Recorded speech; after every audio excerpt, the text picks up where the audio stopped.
In 1986, Viktor Tsoi, the frontman of a Russian band called Kino, declared that "Мы ждем перемен," we await change.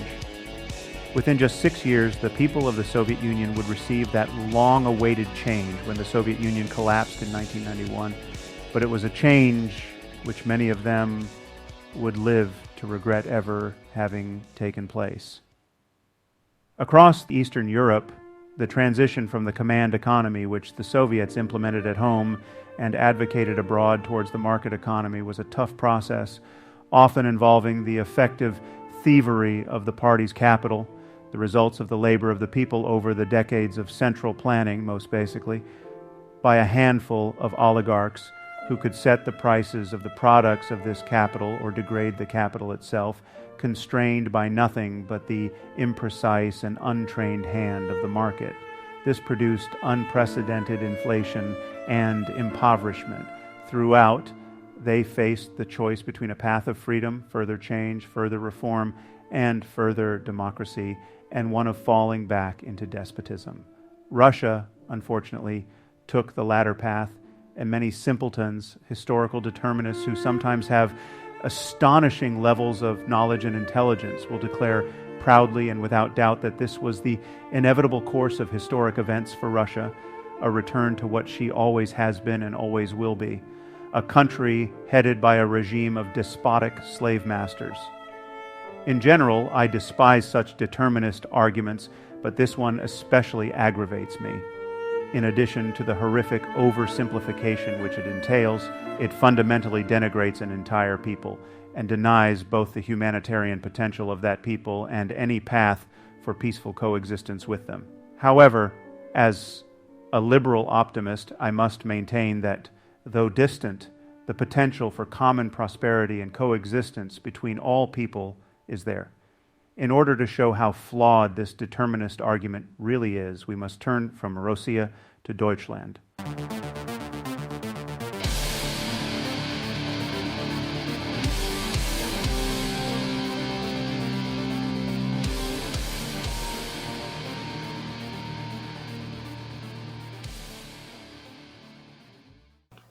Deutschland, mein Herzenflammen, will dich leben und verdammen. Deutschland, dein Atem kalt, so jung und doch so alt. Deutschland, deine Liebe ist Fluch und Segen. Deutschland, meine Liebe kann ich dir nicht geben. Deutschland. Before I get into my bizarre Germanophilia, I want to emphasize something which should go without saying. I do not and have never had any sympathy with the Nazi regime or fascist ideology. For as long as I remember, the unique and heartbreaking evil of the Nazi regime was impressed upon me.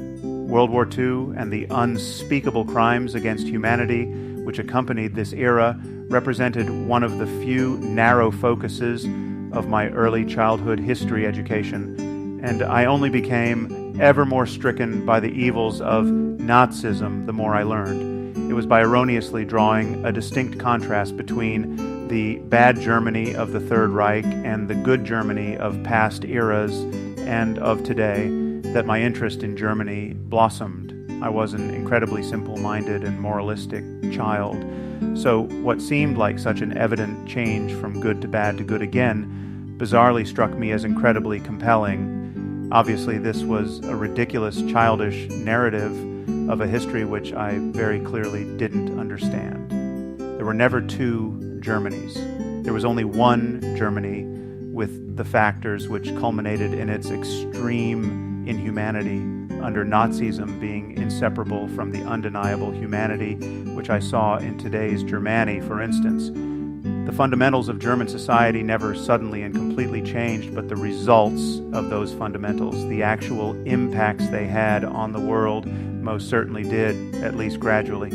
Germany, just as any society, is equally capable of producing astonishing human beauty as well as extreme, inhuman cruelty. To me, this insight, though significant to my own intellectual development, seemed incredibly obvious and straightforward. I was just stupidly blinded by ideology to take so long to come to this conclusion. However, even many academics seem to have proudly adopted the same sort of binary, oversimplified worldview which I had just rejected. In high school, I recall reading The Rise and Fall of the Third Reich, a history book written shortly after the conclusion of the Second World War by William L. Shirer. Introducing this work, the author expounds on the intractable warlike barbarism of the German people and remarks hopelessly on our inevitably endless struggle to coexist with such warmongers. At the time, I was intrigued by the formation of this bizarre historical narrative, and I ultimately couldn't help but scoff. I couldn't blame the author. He was just expounding upon what seemed a logical and coherent narrative based on the context of the time. Still, this impressed upon me the intense folly of arranging history for the sake of forming historical narratives which just so happen to align perfectly with the zeitgeist of the day. After all, we have not seen the resurrection of a warmongering, barbarous German state, but rather the rise of a reasonably progressive and peaceful Federal Republic of Germany. This surprising turn of historical events, though, did not put a stop to such fanciful and ridiculous determinist narratives. The only change is that today these fanciful narratives are not applied as commonly to Germany as to Russia.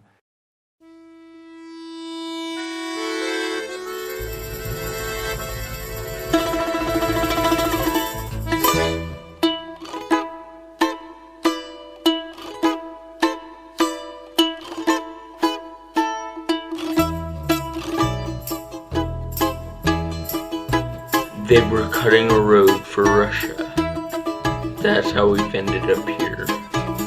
Progress demands sacrifices, and it's no use weeping over what's inevitable. In the novel Vsotechut, everything flows. Vasily Grossman explores the story of Vanya, a fictional prisoner from the gulags released after the death of Stalin in the midst of political thaw. Vanya's overarching struggle is that, as it seemed to him, the Soviet Union moved on without him whilst he was languishing in the gulags. This is an incredibly depressing but also beautiful work of fiction, so I don't want to spoil the plot if I can help it. Rather, I will focus on the other, larger part of the text, the extended tangents and reflections attributed to Vanya. Vanya's struggle is not quite that Russia has changed, but rather that, in a sense, it had not changed in the way that he seemingly had after enduring the Russian traumas of the post-revolutionary period. As the narrator remarks, This man, who, during 3 long decades, had not once remembered that the world contained lilac bushes and pansies, sandy garden paths, little carts with containers of fizzy water. This man gave a deep sigh, convinced once again that life had gone on in his absence. The life had continued. You see, Vanya's issue isn't quite about the presence of change, but its nature. The horrors of his experience in the gulags had made him old, despondent, and reflective, but the society in which he lived seemed as inhuman and unfeeling as it had ever been. The progress he had hoped for, society had eluded it. When he visits the Hermitage, the narrator questions, How could all those paintings have remained as beautiful as ever while he was being transformed into an old man from the camps? Why had they not changed? Why had the faces of the marvelous Madonnas not aged? How come their eyes had not been blinded by tears? Maybe their immutability, their eternity, was not a strength, but a weakness. Perhaps this was how art betrays the human beings that have engendered it. just as the art had not changed, it seemed that society had not changed essentially as it seemed he had. However, he could take no solace even in this continuity, for society had clearly changed in some ways, just not in essence and not for the better. As the narrator remarks, he gets slipped away out of people's minds, out of cold hearts and warm hearts alike.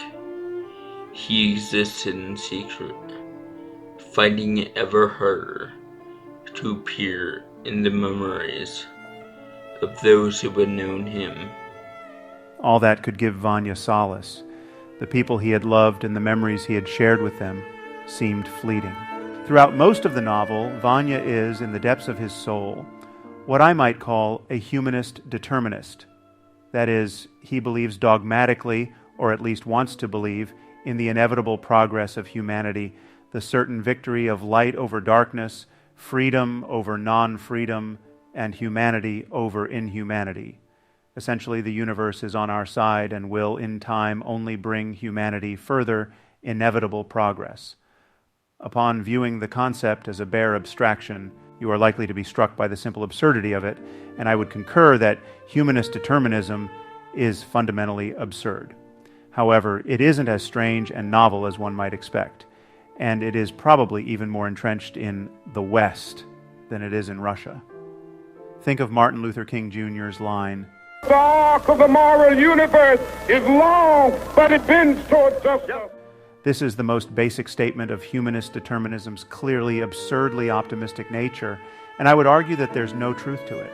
But by embracing such a nonsensical, untrue concept, MLK and many of his fellow activists made it real, producing some of the progress of which they dreamt, and that is something one must admire and appreciate. To embrace the absurd, consciously or not, is perhaps necessary in order to make the world a better place, even temporarily. However, if one holds to the position that their belief in absurdity is actually merely a belief in objective truth, they greatly risk growing despondent when the falsity of this belief rears its ugly head. Indeed, as the book goes on and both his experiences and his reflections on Russian history belie this notion, Vanya's reflections grow increasingly dark and despondent, remarking, Russian progress and Russian slavery were shackled together by a 1,000-year-long chain. Every move forward towards the light only deepened the black pit of serfdom. In a sense, this represents a rejection of humanist determinism. Progress is inevitable and good by definition, and an acceptance of what I might call nihilistic determinism. No essential change ever takes place, and superficial progress can be just as bad as good. Nihilistic determinism is more attractive to anyone concerned with the truth, but I would argue that, in practice, it is no less absurd than humanist determinism, as shall be explored in due time. In the gulags, Vanya met another prisoner who expressed this sort of nihilistic determinism quite aptly, saying in reaction to Vanya's humanist determinism, "That's just a comforting lie. The history of life is the history of violence triumphant. Violence is eternal and indestructible. It can change shape, but it does not disappear or diminish. Even the word history, even the concept of history, is just something people have dreamed up. There's no such thing as history. History is milling the wind. History is grinding water with a pestle and mortar. Man does not evolve from lower to higher. Man is motionless as a slab of granite. His goodness, his intelligence, his degree of freedom are motionless. The humanity in humanity does not increase. What history of humanity can there be if man's goodness always stands still? This is not just a repudiation of humanist determinism, but also a statement of a separate philosophy of hopelessness in contrast to the philosophy of hope, which is humanist determinism. The last chapter of the novel does not resolve the question of the direction of history directly. As Vanya returns to the site of his childhood home in Sochi, a site of painful memories in the region of one of the Russian Empire's many genocides, he finds nothing but nature. Presumably, the home was demolished. Even still. Here you stood, gray-haired, stoop-shouldered, yet still the same as ever, unchanged. Theoretically, this could be conceived as a confirmation of nihilistic determinism. Just like society, he had never changed in an essential nature beyond the superficial. No progress had taken place. However, I would suggest that this conclusion actually represents a return to humanist determinism. Although real changes and developments are pointed out, Vanya's human essence, the core of humanism, remains unchanged athwart history. That is, even though he had been through so much trauma and heartache, despite all the superficial changes, he had remained, in essence, the same, a human being. Earlier in the concluding chapter, the author confirms this renewed, optimistic focus on the undying nature of human essence. Reflecting on the people who endured and committed the various crimes of Stalinism and human history more broadly, the narrator remarks, "And the wonderful, marvelous thing is that, willingly or unwillingly, they did not allow freedom to die, and their terrible, distorted, yet still human souls, even the most terrible of them, looked after freedom and kept it alive." That's the message of blind hope with which Vasily Grossman bids us adieu. Maybe progress is inevitable. Maybe progress itself is a myth. Maybe human history has direction. Maybe we're like Sisyphus, forever pushing a boulder up a hill with futility. This doesn't really matter. What does matter is that no army, no propagandist, and no Silovik can take the humanity out of humanity itself for good. In truth, objective meaning and direction in history, if they exist at all, are elusive, quite possibly not even being potentially comprehended by our species, ever due to our collective limits of perception.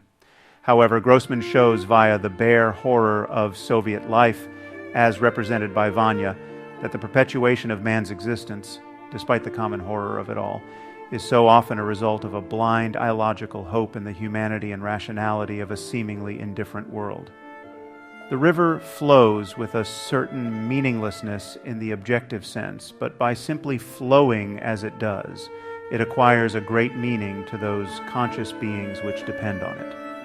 In the same way, humanity itself may not have objective meaning, but it is by continuing illogically as we do, and so often senselessly ascribing meaning to the objectively meaningless and rationality to the objectively irrational, that we acquire meaning in the eyes of each other and provide the world with a distinctly human coherence, which, inevitable or not, produces the world of which we delusionally dream.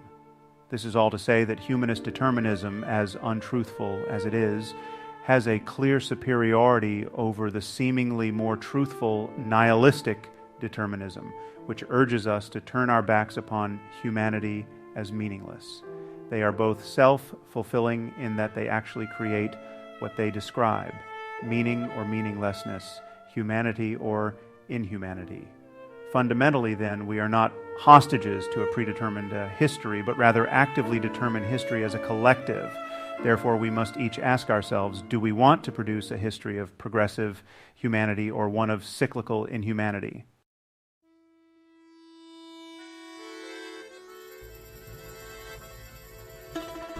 If you wish to know more about the society in which you live and why coffee has made it so, watch this video next.